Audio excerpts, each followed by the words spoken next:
Tu portes crissement bien tes ovaires. Merci.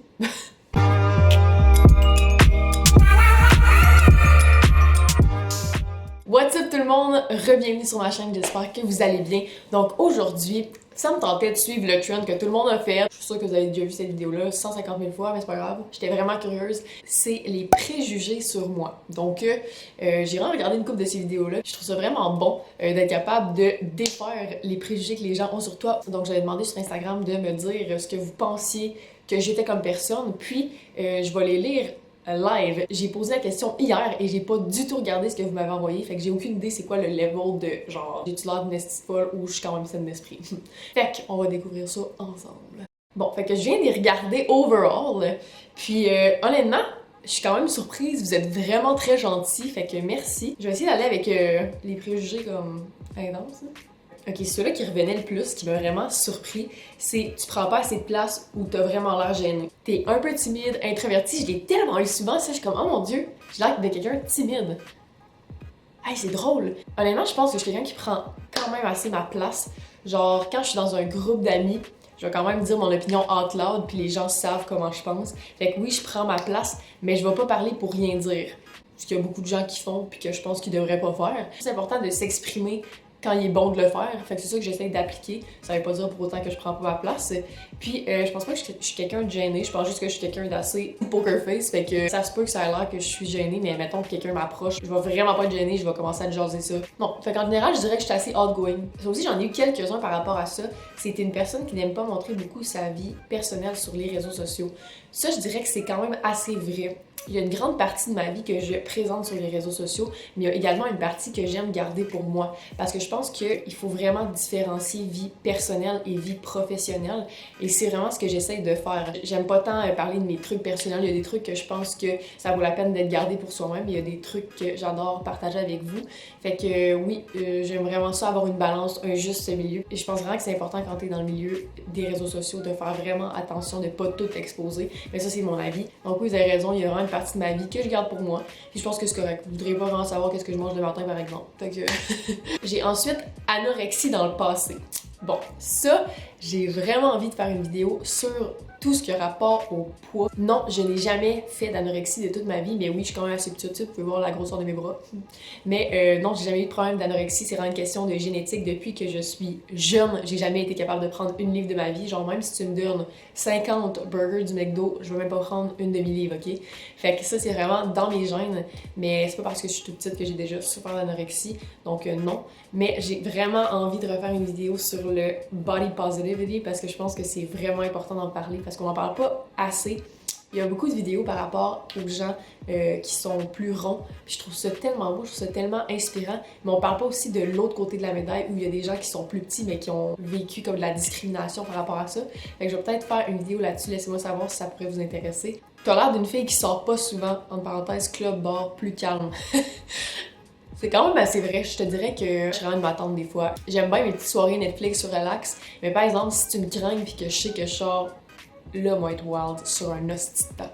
Mais je suis incapable de rester calme, mais ça dépend vraiment. Si mettons, je suis en voyage, ok, là, all in, je sors, j'ai du fun. Mais quand je suis à Montréal, j'aime ça focusser sur mes projets puis tout. Tu as une très grande estime de toi et tu ne vis aucune jalousie ou insécurité en couple. Honnêtement, c'est pas faux. J'ai toujours été quelqu'un qui ne ressentait pas tant de jalousie. C'est tellement drôle parce que souvent j'en parle avec mes amis. Mes amis sont comme oh my god, moi je suis tellement jalouse, moi ça passe pas, telle affaire. Mais je sais pas, j'ai tellement une grande confiance en les gens. Ou mettons, tu sais, quand je suis dans une relation, je me dis que je suis dans une relation pour une raison, puis que si jamais il pourrait arriver quelque chose, ben il arrivera quelque chose. Tu sais, c'est normal d'avoir une mini jalousie quand il y a d'autres gens qui donnent de l'attention à la personne qui est en couple avec, mais ça veut pas dire que la personne va agir ou va te tromper ou whatever. Fait que ça sert à rien de ressentir de la jalousie. Ben c'est ce que je pense, mais ta garde-robe contient principalement du noir et blanc, pas beaucoup de couleurs. C'est très vrai, comme vous pouvez voir en ce moment. Écoute, j'ai beaucoup de couleurs. Non, mais pour vrai, j'aime vraiment ça, les couleurs neutres. J'ai toujours vraiment aimé ça, mais souvent, je vais mettre un accessoire qui pop, genre des souliers de couleurs, ou genre un sac de couleurs, quelque chose comme ça. Je sais pas, j'aime vraiment les couleurs neutres. Je suis pas quelqu'un qui va genre m'acheter un chandail rose. Si tu vois qu'un chandail rose, something is wrong, girl. Tu as l'air tellement ouverte d'esprit. Ben merci, puis ça je pense vraiment que c'est la valeur de ma chaîne YouTube au complet, c'est ce que j'essaie en fait de véhiculer, donc l'ouverture d'esprit, l'authenticité, ce genre de trucs-là. On s'entend que pour avoir une chaîne YouTube qui est principalement orientée vers le contenu LGBTQ+, je crois qu'il faut avoir un mini peu d'ouverture d'esprit. Honnêtement, depuis que je suis jeune, j'ai toujours été ultra ouverte au niveau de la couleur de peau, des religions, n'importe quoi. Je trouve tellement que le monde est magnifique avec toute sa diversité. Je trouve que c'est vraiment important d'être ouvert d'esprit aujourd'hui en 2019. Tu n'es pas vraiment ami avec Noémie Lacerte. Je sais pas trop qu'est-ce que ça veut dire. C'est parce qu'on poste moins ensemble, whatever. Tu sais, je trouve drôle quand même quand les gens sont comme « Ah ouais, t'es moins ami avec telle personne, telle personne. » C'est pas parce qu'on poste pas tout sur les réseaux sociaux qu'on est moins amis pour autant. Noémie, elle a un chum, moi je voyage souvent, donc oui, il y a des moments où on est vraiment moins ensemble, mais ça n'empêche pas tout l'amour que j'ai pour cette personne-là, puis à quel point on s'entend ensemble, puis j'ai tellement hâte de la voir d'ailleurs. Donc je suis autant amie, même sinon plus amie avec Noémie qu'avant, on s'est vraiment rapprochés au cours de la dernière année, donc voilà. Tu es indépendante, donc oui, je suis extrêmement indépendante, donc même que des fois ça me nuit dans mes anciennes relations parce que je suis vraiment quelqu'un qui adore se concentrer sur ses propres projets, sur ses propres buts de vie. J'ai pas besoin d'être avec la personne 24 heures sur 24, 7 jours sur 7. C'est sûr que j'aime ça être avec les gens que j'aime, mais je suis vraiment capable d'être toute seule dans mes trucs puis faire ma propre affaire. T'as l'air d'avoir une grosse tête de cochon. That's very true, girl.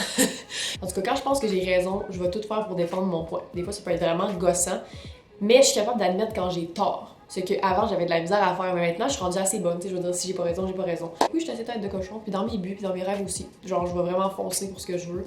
Fait que je pense que tête de cochon, ça peut être une bonne affaire de temps en temps. Mais là, il faut pas que ce soit trop une tête de cochon, il y a des limites. On s'entend? You're gay as fuck. That's pretty true. Tu es une fille très difficile / sélective en amour.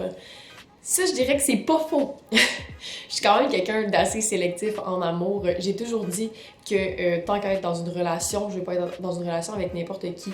Je trouve tellement qu'il y a beaucoup de gens de notre génération qui sont en couple back-à-back. C'est genre, ils switch de partner to partner.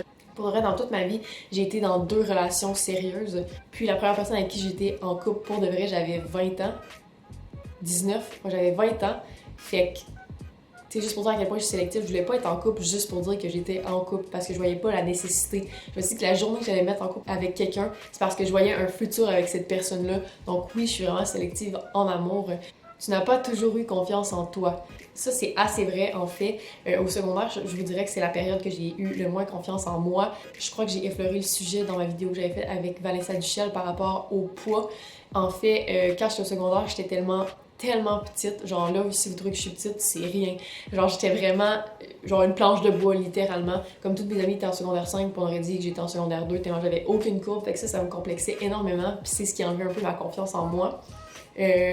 Mais à partir de comme cégep, fin cégep, j'ai vraiment recommencé à avoir un boost, puis j'ai commencé à faire du mannequinat, ce qui m'a vraiment beaucoup aidé.